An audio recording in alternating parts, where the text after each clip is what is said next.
नमस्कार दोस्तों। जय श्री कृष्ण। राधे राधे दोस्तों। हिंदू धर्म में मकर संक्रांति का महत्व सभी संक्रांतियों में सबसे अधिक माना जाता है।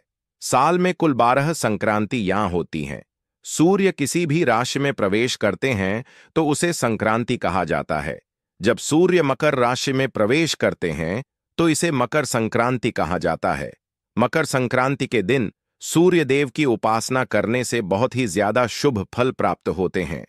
साल भर सूर्य देव की कृपा प्राप्त होती है और व्यक्ति के जीवन में बहुत ही महत्वपूर्ण बदलाव होते हैं।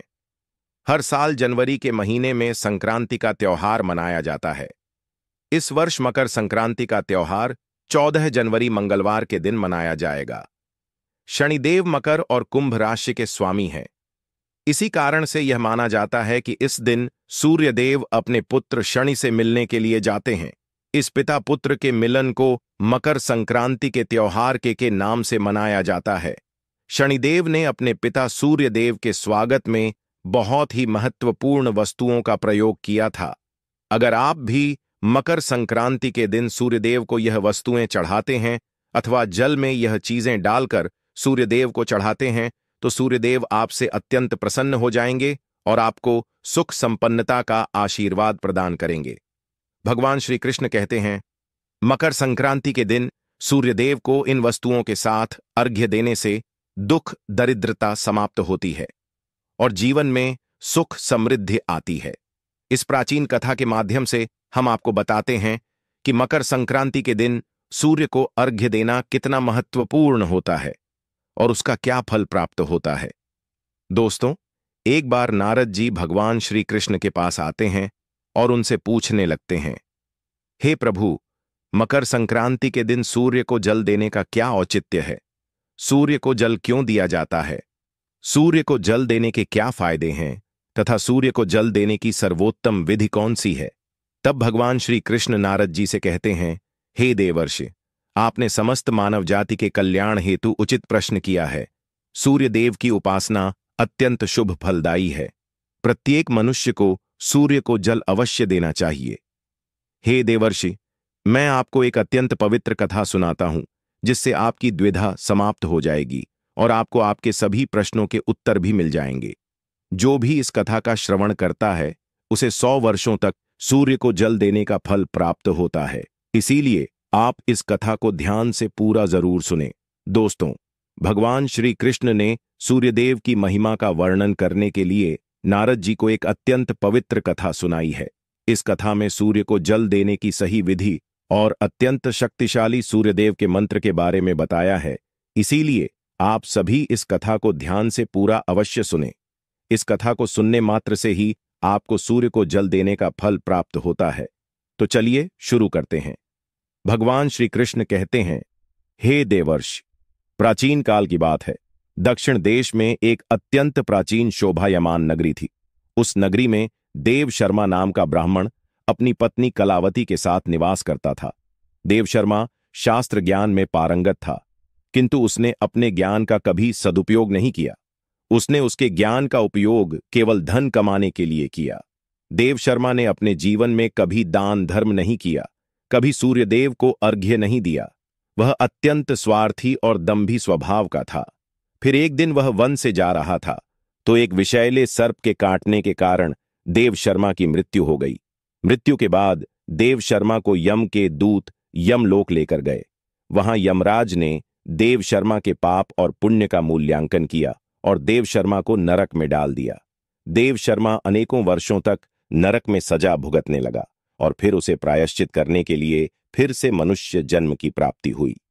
उसका दूसरा जन्म एक गरीब शूद्र के घर पर हुआ। दूसरे जन्म में उसे अत्यंत दुख भोगने पड़े। उस शूद्र के बड़े होते ही उसके पिता ने उसका विवाह एक युवती से करा दिया और फिर वह उस युवती के साथ वन में ही झोपड़ी में रहने लगा। विवाह के बाद अनेक वर्षों तक उस शूद्र को कोई संतान नहीं हुई, इसीलिए वह और भी अधिक दुखी रहने लगा। लेकिन इतने में ही उसके दुख समाप्त नहीं हुए। कुछ वर्षों के बाद दैव योग से उसके शरीर में भयंकर कोढ़ का रोग उत्पन्न हुआ और वह भयंकर कोढ़ के रोग से पीड़ित हो गया। उसके शरीर पर अनगिनत जख्म हुए जिनसे पस निकलता रहता था वह कोढ़ी शूद्र अब कुछ काम भी नहीं कर सकता था और दिन भर घर पर ही पड़ा रहता। उसकी पत्नी एक पतिव्रता नारी थी। उसने पति को कोढ़ होने के बाद भी उसका साथ नहीं छोड़ा और वह उसकी नित्य सेवा करती रहती थी। वह अपने पति को ही परमेश्वर मानकर उसकी पूजा करती थी, उसके लिए भोजन का प्रबंध करती थी, उसे स्नान करती थी। वह शूद्र अनेक बार मन ही मन सोचता रहता था कि किस जन्म के पाप के कारण उसे यह कोढ़ रोग हुआ। ऐसा सोचते हुए वह बहुत ही निराश और उदास रहने लगा। फिर एक दिन उसके द्वार पर एक साधु पधारे। उस कोढ़ी शूद्र की पत्नी ने उन साधु महात्मा की बड़ी सेवा की, जिससे प्रसन्न होकर उस साधु ने उस कोढ़ी की पत्नी को वर मांगने के लिए कहा। तो कोढ़ी की पत्नी ने कहा, हे महात्मा, मेरे लिए मेरे पति ही सर्वस्व है, वही मेरे स्वामी है। अतः आपसे विनती है कि मेरे पति का रोग दूर करें और उन्हें पहले के जैसा बना दे। इस पर उस साधु महात्मा ने कहा, हे देवी, यह रोग तुम्हारे पति को उसके पिछले जन्म के कर्मों के कारण प्राप्त हुआ है। यही विधि का विधान है। मैं इसमें हस्तक्षेप नहीं कर सकता। ईश्वर मनुष्य को उसके पाप कर्मों का दंड अवश्य देते हैं, कोई भी इससे चूक नहीं सकता। किंतु मैं तुम्हें इसका उपाय बता सकता हूं। इस रोग से बचने के लिए केवल एक ही उपाय है। तुम अपने पति को लेकर सूर्यदेव की शरण में जाओ, सूर्यदेव की नित्य उपासना करो। सूर्यदेव की कृपा से तुम्हारा पति कोढ़ से मुक्त हो जाएगा और उसे कामदेव के समान सुंदर रूप प्राप्त होगा। फिर उस साधु महात्मा ने उस स्त्री को सूर्यदेव की उपासना की विधि बताई। उस विधि को जानकर उस कोढ़ी की पत्नी ने अपने पति के साथ मिलकर पूरी निष्ठा और श्रद्धा से सूर्यदेव की उपासना की और देखते ही देखते कुछ ही दिनों में उसका पति पूरी तरह से ठीक हो गया। वह कोढ़ के रोग से पूरी तरह से मुक्त हो गया और सूर्यदेव की कृपा से उसे सुंदर रूप, बलवान शरीर तथा धन संपत्ति की प्राप्ति हुई और वह कोढ़ी शूद्र बहुत धनवान बन गया।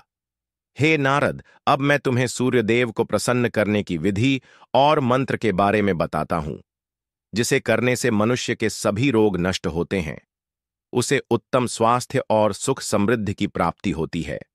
रोज सूर्यदेव को जल चढ़ाना एक ऐसा नियम है जो मनुष्य के जीवन में बहुत बड़ा बदलाव ला सकता है।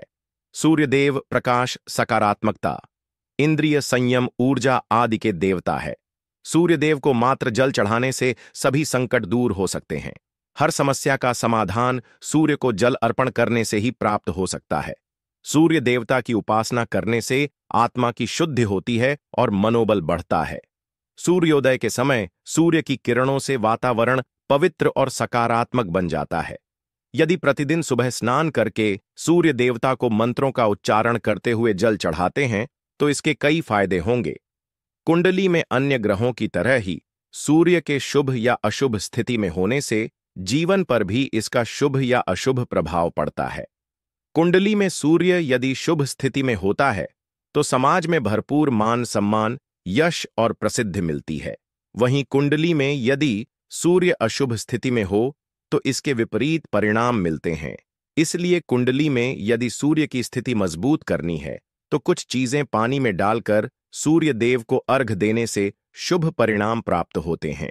अर्घ देने से तात्पर्य यह है कि सूर्य देवता को भक्तिभाव से जल अर्पण करना। यह जल आप दोनों हाथों की ऊंझल बनाकर या तांबे के पात्र में शुद्ध जल भरकर उसे सूर्य देवता को समर्पित करें।